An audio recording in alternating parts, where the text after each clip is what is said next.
Hi guys, friends ఉండొచ్చు, అమ్మ ఉండొచ్చు, అన్న ఉండొచ్చు, తమ్ముడు ఉండొచ్చు, ఎవరైనా ఉండొచ్చు. నేను ఈ బైక్ తీసుకొని మనీ కూడా అవుతలేదు. లాస్ట్ ఇయర్ 2025 May 8th తీసుకున్న బైక్. సో నేను ఇన్సూరెన్స్ కూడా అప్పుడే అప్లై చేసుకున్నా. సో నాకు కొన్ని పార్ట్ డ్యామేజ్ అయిన దాని ప్రకారం నేను ఇన్సూరెన్స్ అప్లై చేసుకున్నా లాస్ట్ మంత్లో.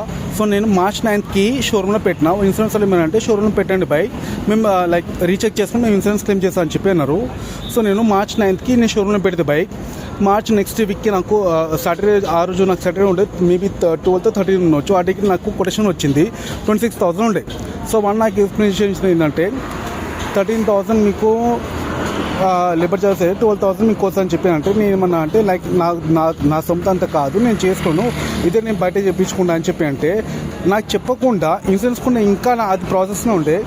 నాకు చెప్పకుండా ఏం చేసిరంటే ఇక్కడ నాకు ఒక చిన్న స్క్రాచ్ ఉండే, యాక్చువల్లీ ఒక డెంటింగ్ ఉండే, అది చాలా స్మాల్ థింగ్ ఉండే.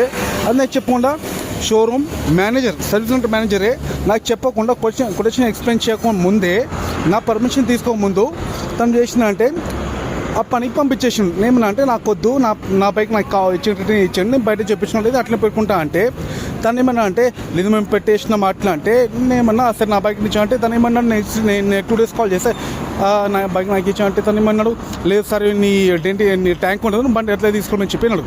ఇన్సూరెన్స్ వాళ్ళు ఏమన్నారంటే నాతో ఇది కూడా ఇన్సూరెన్స్ కూడా చాలా నాతో చేసిన ఫ్రాడ్ థింగ్ ఏంటంటే నేను బండి తీసుకొని 1 year అయితే లేదు. వాళ్ళు నాకేమన్నారంటే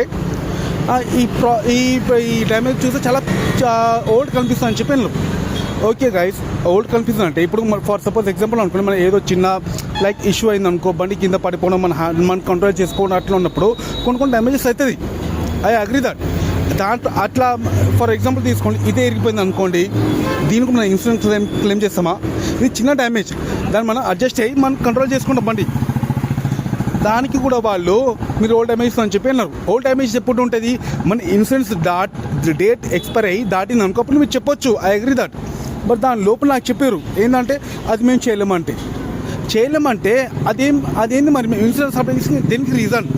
సో అయినా కూడా పిఎస్ వరకు వెళ్ళింది, పిఎస్లో ఉన్నా కూడా నాకు పిఎస్ వాళ్ళు కూడా అక్కడ ఎస్ఐ సార్ నాతో జస్టిస్ చేయలేదు. సార్ ఏమన్నా అంటే నేను మొత్తం ఎక్స్ప్లెయిన్ చేసిన తర్వాత సార్ కస్టమర్ పర్మిషన్ తీసుకోకముందు ఎవరైనా అట్లా పనిచేయడం అది కరెక్ట్ కాదంటే వాళ్ళు ఏమన్నా సరే పని చేసిన మీరు ఏదో ఒకటి పే చేసుకోవాలని అన్నారు. సరే అని చెప్పేసి పే చేసిన.